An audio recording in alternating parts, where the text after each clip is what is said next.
Sveiki visi, mano brangus klientai ir žiūrovai, ką tik suradom idealų automobilį ilgoms kelionėms, bekeliai, patikima, kokybiška. Toyota RAV4, 2 litrai dizelis, 91 kW, pats patikimiausias motoriukas, važiuoja. Mechaninė pavarų dėžė, gana gausi komplektacija kaip šitam modeliukui.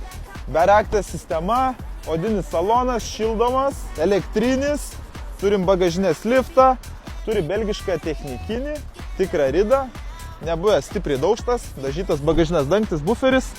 Automobilis niekad nematęs rimtų žiemų, jis yra iš Belgijos, rudelių nėra, bet Lietuvoje rimtos žiemos. Ir jeigu nieko neparuoši tom žiemoms, jis surudys. O kaip reikia paruošti? Reikia padaryti kokybišką antikorozinį. Varom pas profesionalus, padarom antikorozinį ir rame dušę atiduodam automobilį klientui. Patikimas, paruoštas ilgai eksploatacijai. Jeigu jums reikia tvarkingų automobilių, galim surasti arba patikrinti jūsų išsirinktą perkamą automobilį. Suteikiam garantiją variklių pavarų dėžį.